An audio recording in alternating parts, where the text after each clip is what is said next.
오늘 우리에게 주시는 전도서 7장 가운데 핵심 구절은 19절입니다. 제가 받들어 읽겠습니다. 지혜가 지혜자를 성읍 가운데에 있는 10명의 권력자들보다 더 능력이 있게 하느니라. 아멘. 오늘 이 말씀을 중심으로 이 전도서 7장의 내용을 함께 살펴보겠습니다. 귀한 은혜의 시간이 될 수 있길 간절히 소망합니다. 감사합니다. 안녕하십니까? 박세종 목사입니다. 2022년 10월 19일 수요 말씀 시간입니다. 오늘은 전도서 7장에 대해서 우리가 함께 살펴보도록 하겠습니다. 이 전도서 7장은 총 29절까지 기록되어져 있습니다. 이 내용의 핵심은 지혜의 유익함이 무엇인지, 그리고 그 지혜와 가치가 어떤 의미를 가져다 주는지 알려주고 있는 내용입니다.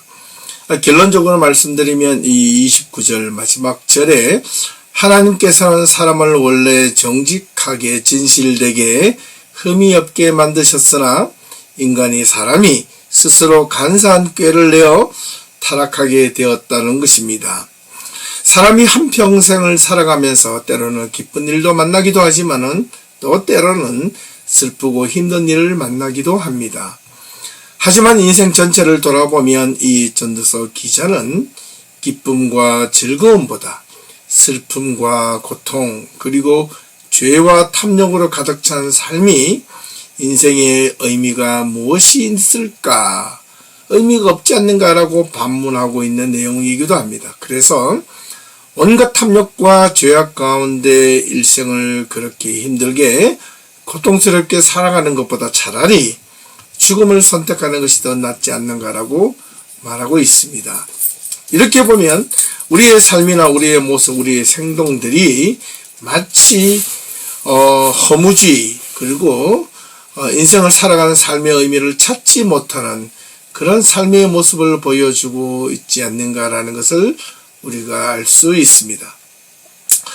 우리가 전도서 지난 1장에서 6장까지의 내용은 해 아래에서 하나님을 떠난 삶이 얼마나 공허하며 또 무익하고 허무한 것인가를 언급하고 있었던 반면, 오늘부터 시작되는 이 전도서 7장에서 12장까지의 내용은 그 반대로 해 너머에 계시는 하나님을 어떻게 올바르게 공경함으로 인하여 하늘의 뜻을 구하는 삶이 이러한 공허하고 무익하고 허무한 삶을 그렇게 해서 끝을 맺거나 살아가는 것이 아니라 도리어 어떤 유익함을 주는지 그 이유를 설명하고자 하는 것입니다.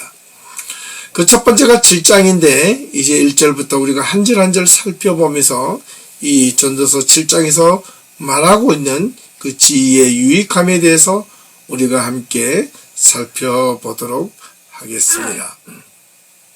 예, 지금부터 한 절 한 절 그 내용을 함께 살펴보도록 하겠습니다. 1절과 2절입니다. 좋은 이름이 좋은 기름보다 낫고 죽는 날이 출생하는 날보다 나으며 초상집에 가는 것이 잔치집에 가는 것보다 나으니 모든 사람의 끝이 이와 같이 됨이라. 산자는 이것을 그의 마음에 둘지어다. 이 1절과 2절의 내용을 보면 세상 사람들이 추구하는 방향과는 조금 다른 내용을 가지고 있습니다. 좋은 이름이 좋은 기름보다 낫고 라는 말은 이 유대적 사고의 관점에서 기름보다 이름이 낫다는 말. 이 기름과 이름은 우리 한글로 볼 때는 끝자가 동일하게 보여지지만 이 히브리어에는 오히려 첫 번째 글자가 동일하게 언급되어져 있습니다. 이름이라는 히브리어 셈, 그리고 기름이라고 말하는 셈멘, 이렇게 해서 이에 셈이라는 이 단어가 동일하게 사용되고 있다는 겁니다. 그래서 이 종종 유대인들은 이 이름과 기름을 비교하며 말하기도 합니다. 이 기름이라는 말은 유대인들에게는 아주 소중한 재물 또는 도구이기도 합니다. 그래서 중요한 의미를 사용할 때 기름을 종종 언급합니다. 감람나무나 또는 올리브나무로 축출한 이 감람유여서 식용으로 사용되기도 하고요. 물론 의약품과 화장품으로 사용되고 있는 반면 잔치와 장례식에도 사용될 뿐만 아니라 성전에서 불을 켜는데도 이 감람유, 올리브나무를 위해서 축출한 기름을 사용하고 있다는 것은 아주 다방면으로 이 기름이 사용되고 있다는 것입니다. 그래서 왕궁의 보물 기록에도 기름이 기록되어져 있을 만큼 소중한 삶의 도구이자 특별히 이 좋은 기름은 유대 사회에서는 재산이나 재물의 상징으로 보기도 했다는 것을 기억하실 필요가 있습니다. 이어나 반면 이름은 유대인들에게는 그 사람의 살아온 삶의 유형을 의미하기도 하기 때문에 아주 소중합니다. 성경에 나오는 이름의 대부분은 그 사람이 살아온 삶의 발자취나 삶의 여정을 뜻하는 말로 표현되어지기도 하기 때문에 그렇습니다. 그렇기 때문에 우리가 살아온 인생 가운데서 살아가면서 또는 젊어서는 우리는 기름과 같이 재물과 또는 재산에 대해서 집중하며 열심히 일을 하다가도 나이가 들고 모든 삶의 여정을 마치고 인생의 황기에 접어들었을 때는 재물과 소유보다는 오히려 자신의 이름과 존재와 삶의 가치에 대하여 집중하고 있는 모습을 우리는 주변과 우리 모습을 통하여 알 수 있습니다. 그래서 사람들은 이 성경은 이렇게 이야기합니다. 내가 젊어서 재물과 재산과 삶의 소유를 위해서 그렇게 열심히 일할 수도 있겠지만 그것이 전부가 되어서는 아니 된다. 오히려 젊어서 좋은 이름이 좋은 기름보다 낫다는 것을 알고 죽는 날이 출생하는 날보다 더 낫게 여기며 초상집을 찾아가는 것이 잔치집을 찾아가는 것보다 더 나은 삶의 가치와 정신으로 그런 마음을 우선적으로 두고 살아갈 수 있다면 너 삶은 어떻게 더욱더 의미있고 진지하고 가치가 있을 것이라고 분명하게 이야기해주고 있는 내용입니다. 3절과 4절입니다. 슬픔이 웃음보다 나음은 얼굴에 근심하는 것이 마음에 유익하기 때문이니라. 지혜자의 마음은 초상집에 있으되 우매한 자의 마음은 혼인집에 있느니라. 슬픔이 웃음보다 나은 사람이 있겠습니까? 없습니다. 그런데 왜 전도서 기자는 오히려 역설적으로 웃음보다 슬픔을 더 낫게 여기라는 겁니까? 얼굴에 근심하는 것이 마음에 유익하기 때문이라고 이야기합니다. 마음에 근심하는 것이 어떻게 마음에 유익합니까? 그것은 바로 조심, 또 조심. 삶을 살아가는데 슬픔과 어려움을 경험하면 저희가 앞을 향해 열심히 질주하다가도 그만 스톱. 그리고 잠시 자기의 삶을 멈추고 자신의 삶을 돌아보게 된다는 겁니다. 돌아보면 삶의 의미와 본질을 생각하라는 말이기도 합니다. 슬픔이 있을 때 우리는 종종 우리 자신의 내면을 들여다보지 않습니까? 웃음이 드러날 때는 우리는 외형적으로 삶을 표출하지만 슬픔과 근심, 걱정은 자기의 마음을 돌이키게 하는 그런 유익함이 있다는 것입니다. 우리는 살아가면서 웃음이 항상 넘치며 살아가길 원하지만 웃음이 넘치는 시간은 오히려 생각보다 쏜살같이 흘러가는 반면 근심과 걱정, 슬픔이 다가오는 시간은 생각보다 지루하고 힘들고 오래간 듯 느껴집니다. 똑같은 시간인데 왜 이렇게 서로 다르게 느껴질까요? 그래서 4절에서 지혜자의 마음은 초상집에 있지만 우매자의 마음은 혼인집에 잔치집에 있다고 전도서 기자는 설명하고 있습니다. 지혜자와 우매자의 마음의 중심에는 바로 인생의 본질과 궁극적인 삶의 끝에 관한 관심이 어디에 포커스를 맞추어져 있느냐, 어디에 두느냐 두지 않느냐에 달려있다 하겠습니다. 우매자는 곧 지나가 버리고 사라져버릴 삶의 유의와 기쁨에 마음을 두고 있는 반면, 지혜자의 마음은 항상 사람이 살아가고 있는 근심과 걱정, 슬픔을 생각하는 그 인간의 삶의 의미와 본질을 더 비중을 두고 있다는 것을 알려주고 있는 내용입니다. 그 이유는 혼인집에는 누구나 많이 사람들이 찾아오지만 조상집 장례식에는 그렇게 달갑지 않고 마음이 무겁기에 쉽게 그 발걸음을 이어지지 않습니다. 혼인집이나 장례, 초상집에를 찾아오는 사람들에게는 또한 많은 음식을 준비하고 손님을 맞이하기도 하지만, 잔치집에는 배불리 먹고 또 서로에게 웃음을 나눌 수 있으나, 초상집에는 배불리 먹지도 못하고 그렇게 마음 놓고 떠들고 이야기할 수도 없다는 것입니다. 마음이 무겁다는 의미이기도 하지 않겠습니까? 초상집에는. 그리고 잔치집에는 마음이 가볍고 마음 놓고 웃음을 넣을 수 있다는 말도 되지 않겠습니까? 그렇습니다. 확실히 사람에게 있어서는 이 혼인 자리에는 행복과 인생의 미래에 대한 꿈을 의미하는 자리라면, 초상집의 자리는 바로 사람이 다루고 싶지 않은 인간의 유한한 인생을 깊이 생각하고 돌아보며 영혼을 갈망할 수 있는 곳이기도 하기 때문에 그렇다는 겁니다. 5절과 6절입니다. 지혜로운 사람의 책망을 듣는 것이 우매한 자의 노래를 듣는 것보다 나으니라. 우매한 자들의 웃음소리는 솔 밑에서 가시나무가 타는 소리 같으니 이것도 헛되니라. 어떤 사람은 책망을 듣는 소리를 듣기 싫어하고 즐겁고 재밌는 것만 듣기를 원할 수 있겠을지 모릅니다. 그런 자는 바로 우매자의 마음이라는 겁니다. 어리석은 자의 웃음소리가 왜 솔 밑에 타는 아궁이에서 타는 나무처럼 타닥타닥 하는 소리와 같다고 했을까?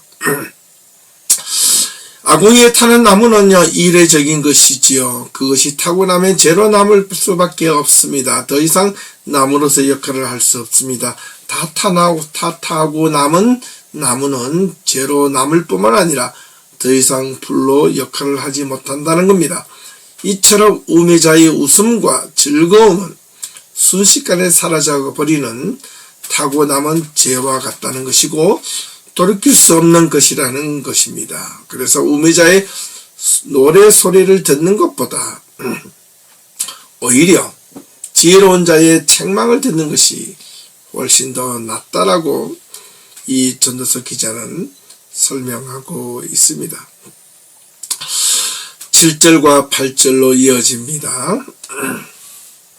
탐욕이 지혜자를 우매하게 하고 뇌물이 사람의 명체를 망하게 하느니라. 일의 끝이 시작보다 낮고 참는 마음이 교만한 마음보다 나으니 급한 마음으로 노를 바라지 말라. 노는 우매한 자의 품에 머무름이니라. 탐욕이 지혜로운 자를 어리석게 만드는 것은 분명 탐욕이 사람의 눈을 멀게 하기도 하고 도리어 다른 본질과 가치를 잊어버리게 만드는 잘못을 걸리게 만드는 악한 도구임에는 틀림이 없습니다. 이 전도서 기자는 이 말을 솔로몬이라 할 때 솔로몬 자신이 하나님께 받은 지혜를 가지고 그동안 스스로 지혜로운 삶을 살아야 하건만 오히려 그 지혜를 가지고 분별력을 가지지 못하고 도리어 상실하여 탐욕의 자리에까지 빠져버린 자신의 삶을 되돌아보고 회상하며 후회하는 대목이 아닌가라는 추측을 갖기도 합니다. 그래서 이 전도서 기자는 탐욕이 지혜자를 우매하게 어리석게 만들고 뇌물이 사람의 명철을 망하게 만드는 그런 잘못을 저지르는 악한 도구가 될 수 있다는 겁니다. 특별히 8절에서 급한 마음으로 노를 바라지 말라. 성급한 마음으로 성급한 결정을 통하여 네 스스로 분을 쉽게 내지 말라. 도리어 분은 우매자의 마음속에서 일어나는 그런 성격, 품성과 같다라는 뜻입니다. 이 독일 속담에 보면 이런 내용이 있습니다. Ende gut, alles gut이라는 말이 있습니다. 이 말은 끝이 좋으면 모든 것이 좋다라는 속담이기도 합니다. 사람이 살아가면서 반드시 끝만 좋으면 안 되겠지만은 모든 인생의 여정에는 굴곡이 있고 삶 속에 보면 업과 다운이 있습니다. 업이 있으면 다운이 있고 다운이 있으면 업이 있을 겁니다. 삶이 오르막이 있으면 내리막이 있고 내리막이 있으면 다시 오르막이 있다는 말입니다. 하지만 마지막 그 끝이 좋으면 그 모든 오르막과 내리막 인생의 모든 굴곡들이 다 묻혀질 수 있다는 내용이기도 한 것을 기억할 필요가 있겠습니다. 10절과 11절 옛날이 오늘보다 나은 것이 어찌미냐 하지 말라. 이렇게 묻는 것은 지혜가 아니니라. 지혜는 유상같이 아름답고 햇빛을 보는 자에게 유익이 되도다. 사람의 유형은 두 가지 유형이 있습니다. 옛날에라고 말하는 사람이 있는가 반면 나는 앞으로 어떻게 하겠다는 유형이 있습니다. 다르게 말하면 과거 지향적인 사람이 있는가 하면 미래 지향적인 사람이 있다는 말입니다. 10절에서 과거 지향적 사람이 되어서는 안 된다는 것을 의미하기도 한데 하지만 지혜는 과거에 이루어진 산물의 또는 결과물이 아니겠습니까? 그래서 지혜를 말한다고 하면서도 과거에 자신이 어떻게 살았다, 과거의 옛날은 지금보다 나았다, 좋았다 이런 말은 결코 지혜가 아니라는 말입니다. 소위 요즘 젊은이들 말로는 꼰대와 같은 짓을 해서는 안 된다는 겁니다. 라떼는 이런 말을 써서는 안 된다는 뜻입니다. 지금이 과거보다 나쁜들 그것을 어떻게 과거로 돌아갈 수 있겠습니까? 오히려 지금이 과거보다 나쁘다면 악하고 상황이 열악하다면 도리어 이 상황을 과거보다 더 좋은 자리로 나아갈 수 있도록 열심히 노력하고 지혜를 간구해야 한다는 말이기도 합니다. 그래서 11절에 지혜는 유상같이 아름답고 햇빛을 보는 자에게 유익이 되는 것이기 때문에 과거의 상황을 지금의 상황과 비교해서 지금이 좋다 나쁘다라고 말할 것이 아니라 과거에 가졌던 좋은 지혜로운 부분들을 도리어 이 현재의 자리에서 사용함으로 지금 상황을 더 열심히 더 좋게 만들어 가라는 반문이기도 할 것입니다. 12절과 13절 지혜의 그늘 아래에 있음은 돈의 그늘 아래에 있음과 같으나 지혜에 관한 지식이 더 유익함은 지혜가 그 지혜 있는 자를 살리기 때문이니라. 하나님께서 행하시는 일을 보라. 하나님께서 굽게 하신 것을 누가 능히 곧게 하겠느냐. 지혜의 그늘 아래에 있음은 또는 돈의 그늘 아래에 있음은 이 그늘 아래에 있다는 말은 보호를 받다라는 뜻입니다. 지혜의 보호 아래에 있음은 마치 돈의 보호를 받는 것과 같으나 라는 말이죠. 사람이 살아가면서 이 인생을 살아가는 동안에 종종 우리는 돈의 보호를 받기도 합니다. 사실입니다. 그래서 돈이 필요합니다. 살아가는데 돈 없이 살아갈 수가 없습니다. 그러나 돈이 전부는 아니지 않습니까? 돈을 올바르게 사용할 수 있는 것은 지혜의 힘으로 이루어질 수 있는 것이기 때문입니다. 그래서 지혜에 관한 지식의 유익함은 지혜가 그 지혜 있는 자를 살리기 때문이니라. 아무리 돈을 많이 가져도 그것을 잘 활용하고 사용할 줄 모르고 그것을 빼앗으려는 자들의 간교함을 파악하지 못하는 자에게 아무리 많은 돈을 가진들 그 돈이 어떻게 그 사람에게 보를 받을 수 있겠습니까? 그래서 하나님께서 또 이런 말씀을 하십니다. 하나님께서 행하시는 일을 보라. 하나님께서 굳게 하시는 것을 누가 능히 그것을 곧게 하겠느냐. 하나님이 쉬게 만들고 때로는 하나님이 인생을 슬프게 하고 하나님이 인생을 힘들게 할지라도 그것은 능히 웃게 하고 스스로 그것을 완만하게 할 자가 있겠느냐. 없다. 하나님이 굳게 하시면 구원 인생을 살아가야 할 것이고 하나님이 인생을 곧게 하시면 사람이 그 인생을 고든 인생을 굳게 만들 수 없다라는 뜻이기도 할 것입니다. 이 내용을 잘못 오해하시면 인생을 운명론적으로 받아들일 위험성이 있습니다. 그런 뜻이 아닙니다. 하나님의 뜻을 인간의 힘으로 꺾을 수 없다라는 말로 이해하셔야 하겠습니다. 14절과 15절, 14절을 이어갑니다.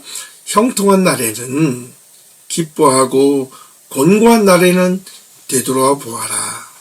이 두 가지를 하나님이 병행하게 하사 사람이 그 장래의 일을 능히 헤아려 알지 못하게 하셨느니라.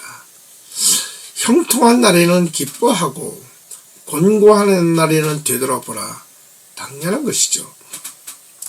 우리의 삶이 인생을 살아가면서 때로는 잘 될 때에 우리는 그 잘됨에 인하여 감사하고 기뻐할 수 있어야 합니다.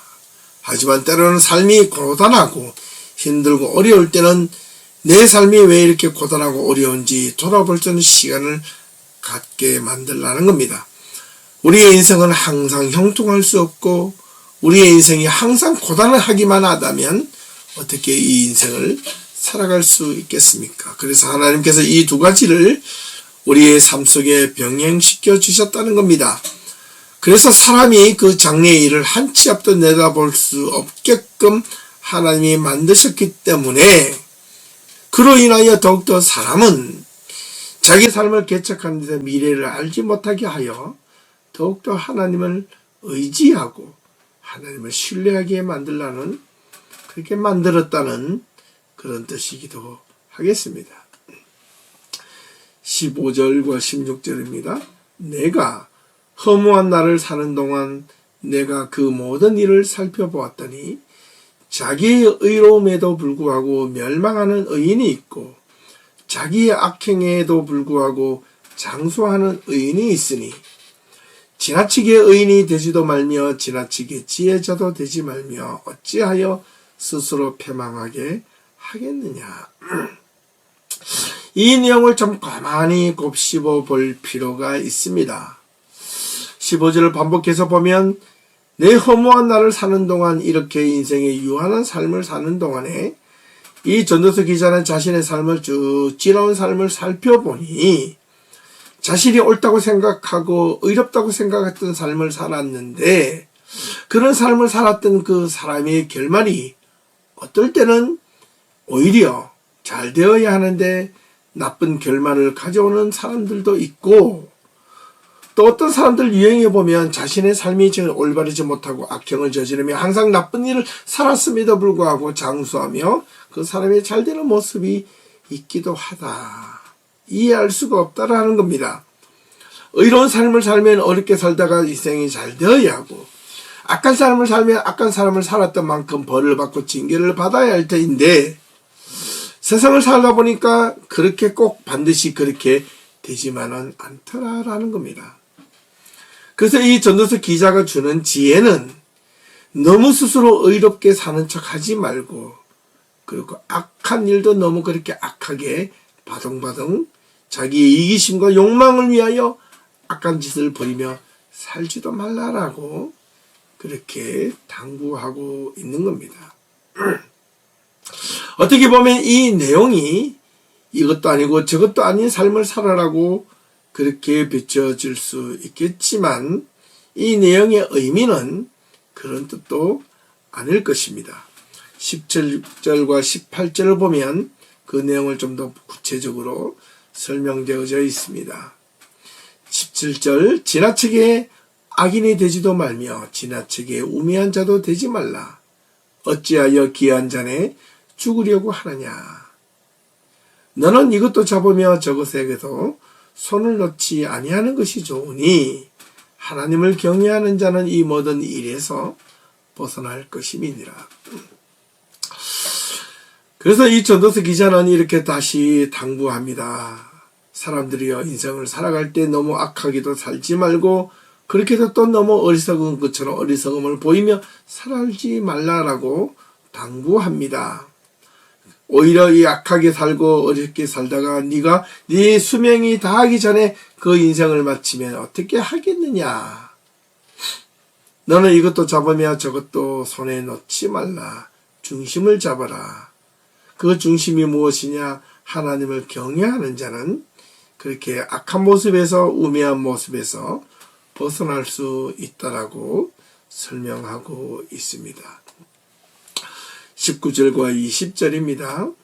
지혜자가 지혜자를 성읍 가운데 있는 10명의 권력자들보다 더 능력 있게 하느니라.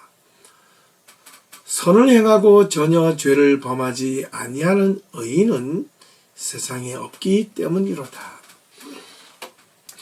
지혜가 지혜자를 성읍 가운데 있는 10명의 권력자보다 나은 것은 10명의 힘 있는 권력자가 성읍을 소유한다 할지라도 지혜가 없는 그런 힘을 가진 권력자는 곧 무너지고 멸망할 수 있기 때문이라는 뜻이기도 합니다. 그래서 지혜가 지혜자에게 성읍 가운데 있는 힘 있는 사람들보다 훨씬 나은 것은 오히려 10명의 권력자들을 지혜로 물리칠 수도 있다라는 뜻이기도 합니다. 선을 행하고 전혀 죄를 범하지 아니하는 사람은 또 그 의인은 이 세상에 없다. 의인일지라도 오직 선만 행하고 죄를 행하지 않는다라는 말이 아니라는 뜻입니다. 그래서 이 의인이란 말은 이 의인은 오로지 하나님께서 인간에게 붙여주시는 단어이자 명칭이라는 것을 기억합니다. 네, 너 죄를 지었지만 너 죄 없다라고 말해줄 때 그때서야 비로소 의인이 되는 것입니다. 우리는 그렇게 살기 위해서 때로는 우리가 선도 행하고 악을 행하는데 이 악을 행하는 것보다 선을 행하기 위해서 살아가는 삶의 지혜가 무엇보다 필요하다고 말할 수 있겠습니다. 아무리 지혜를 가진들 그 지혜의 분별력 또는 명철이 없이는 그 지혜는 또한 무용지물임을 우리는 계속해서 배워왔습니다. 21절과 22절입니다. 또한 사람들이 하는 모든 말에 내 마음을 두지 말라. 그리하면 내 종이 너를 저주하는 것을 듣지 아니하리라.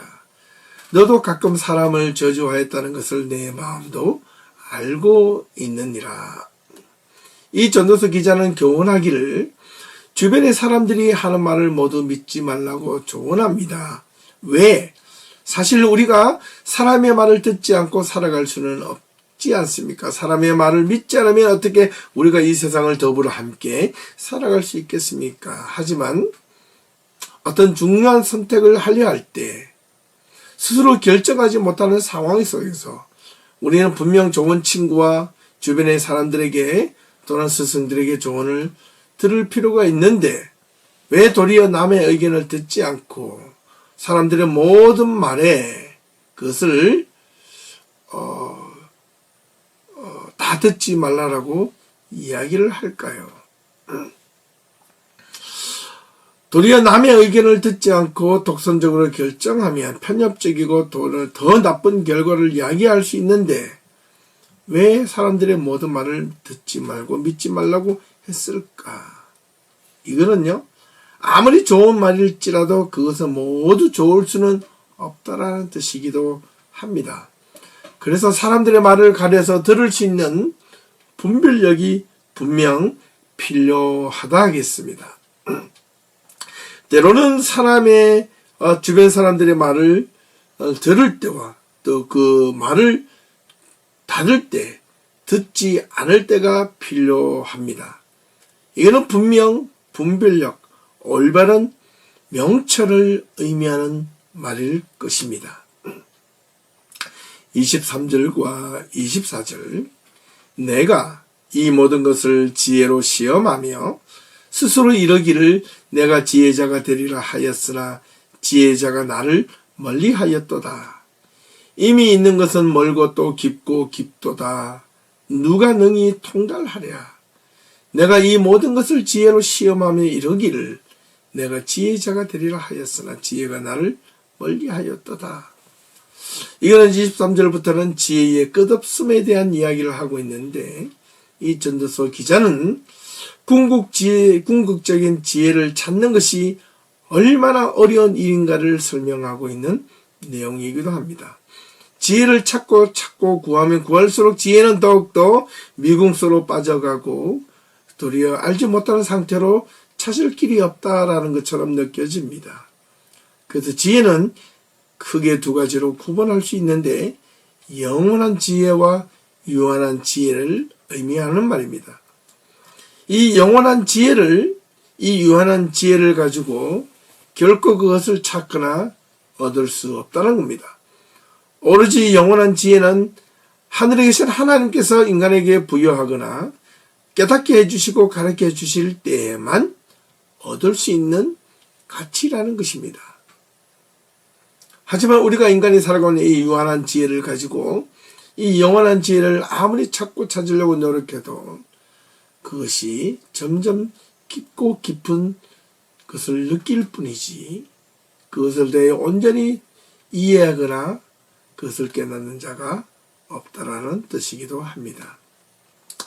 25절과 26절 내가 돌이켜 전심으로 지혜와 명철을 살피고 연구하여 악한 것이 얼마나 어리석은 것이요 어리석은 것이 얼마나 미친 것인 줄을 알고자 하였더니 마음은 올무와 금을 갖고 손은 포승 같은 여인은 사망보다 더 쓰다는 것을 내가 알아내었도다.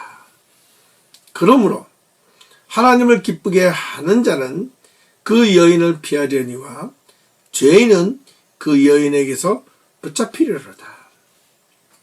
이 전도자가 자신이 가지고 있는 지혜와 명철을 통하여 인생을 살아보니 악하게 살았던 이 삶이 얼마나 어리석은 삶이었고 이 어리석은 삶이 얼마나 미친 짓이었는가를 이 전도서 기자는 알았다는 겁니다.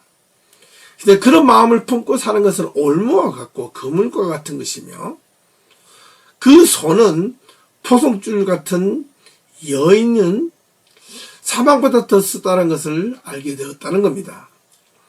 이 자기와 함께하는 이 여인 아내 또는 이 전도서 기자는 그렇다면 남자라는 것을 알 수 있겠습니다. 이 여인을 부정적으로 설명하는 것이 아니라 자기와 함께하는 배우자 또는 인생의 반려자 라고도 볼 수 있겠습니다. 손은 포송 같은 여인은 사망보다 더 쓰다는 사실을 이 전도서 기자는 알게 되었다는 겁니다. 그러므로 하나님을 기쁘게 하는 자는 그 여인을 피하거니와 죄는 그 여인에게서 붙잡히리로다.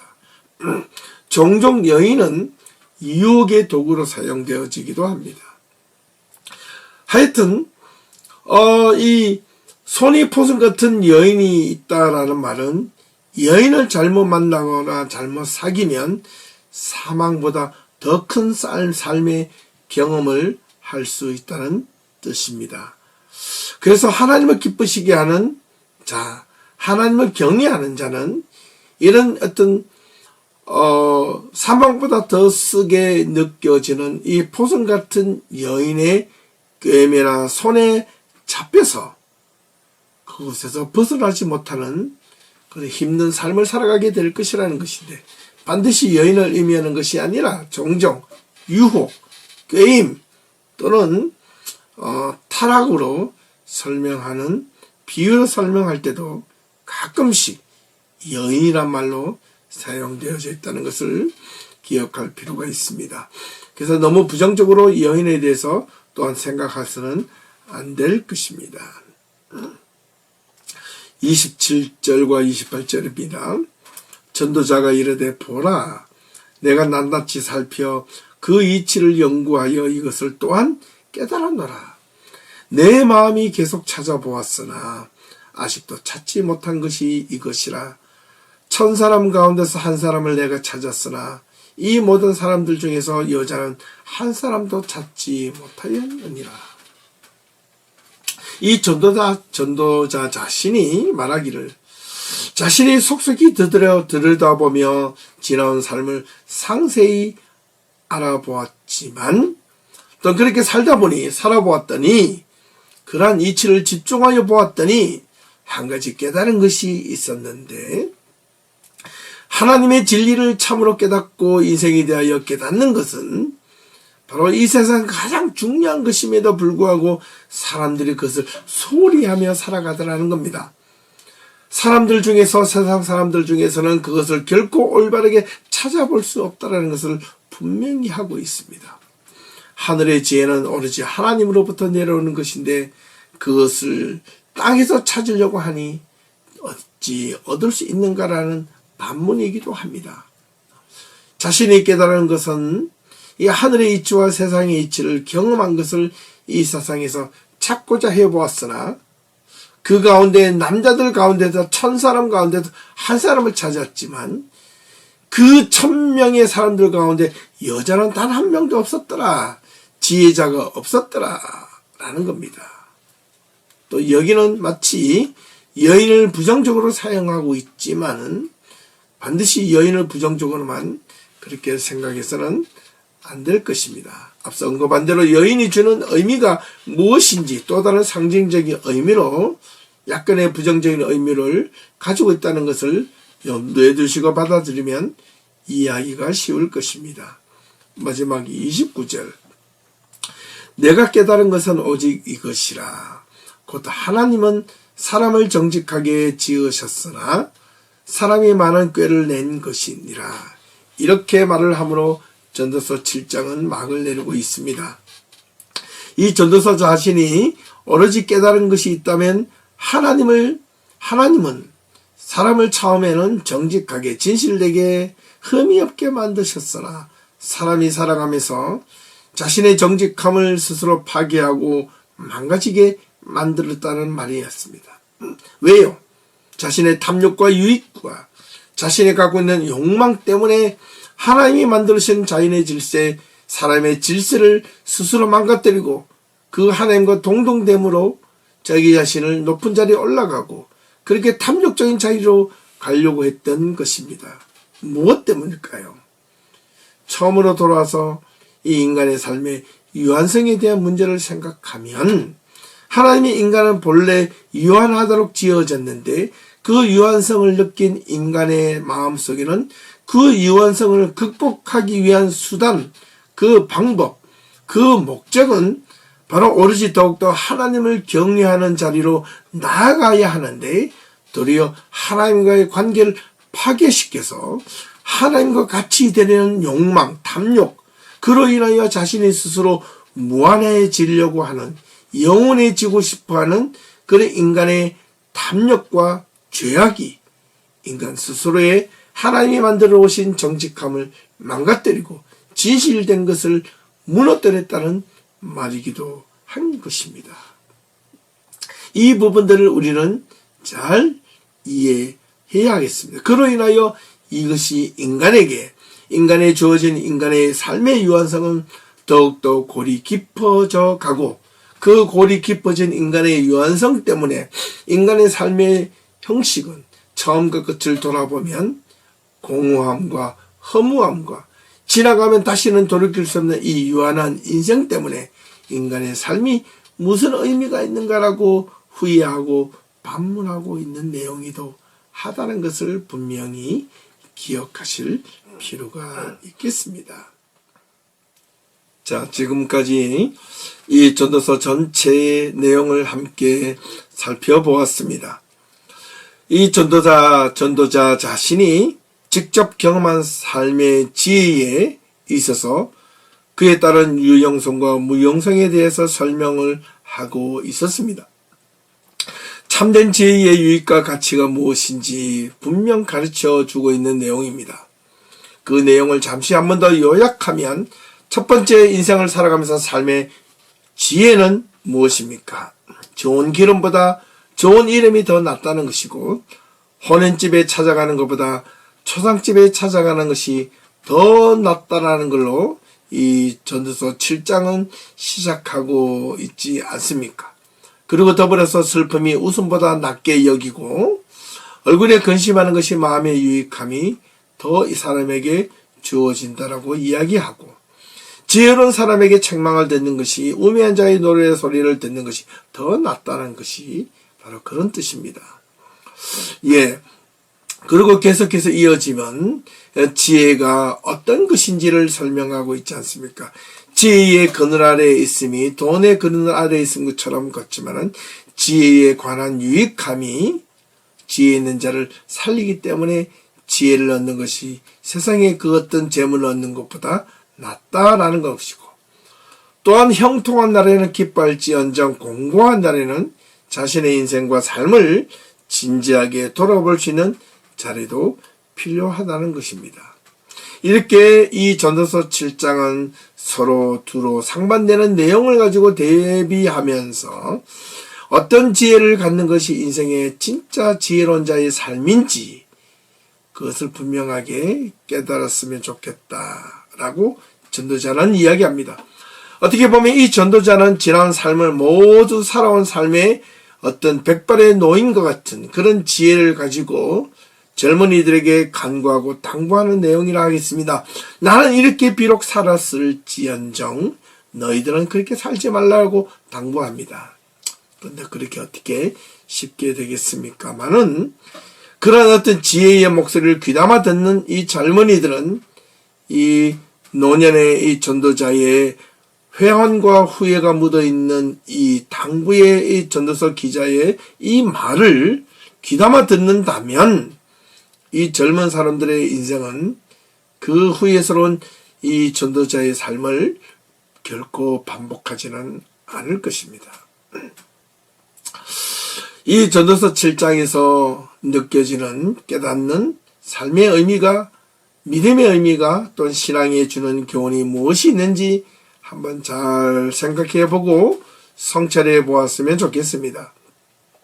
사람이 살아가면서 늘 언제나 즐겁고 행복한 삶이 있으면 좋겠지만 어찌 그것이 모든 삶이 그렇게 이루어질 수 있겠습니까? 오히려 살다 보면 기쁘고 즐거운 날보다 슬프고 힘들고 괴롭고 공고한 날이 더 많을지 모릅니다. 그럼에도 불구하고 우리가 믿음 안에서 이러한 인생을 살아가는 것이 무슨 유익함이 있겠느냐라고 삶을 한탄할 것이 아니라 도리어 하나님의 말씀을 붙잡고 믿음 안에 자기의 삶을 지켜갈 때만이 이런 공고한 삶이 유익한 삶이 될 것이고 고단한 삶이 기쁨의 삶이 될 것이라는 것을 이 전도서 기자는 반문하고 있다는 것을 우리는 깊이 염두에 둘 필요가 있을 것입니다. 이 전도서 7장의 내용 가운데 한두 구절이라 여러분들 마음속에 좋은 구절로 받아들일 수 있다면 그 말씀을 목요일, 금요일, 토요일 이렇게 반복해서 묵상하시면서 여러분 삶의 유익한 도구로 삶에 구체적으로 적용할 수 있는 믿음의 성도들이 될 수 있기를 간절히 소망하며 오늘 말씀을 마치도록 하겠습니다. 끝까지 시청해 주신 모든 예배교회 성도님들께 감사를 드리며 남은 한 주간도 하나님 은혜 가운데 모든 성도님 삶이 기쁨으로 걸어갈 수 있기를 간절히 소망하며 말씀을 마치도록 하겠습니다. 감사합니다. 수고하셨습니다.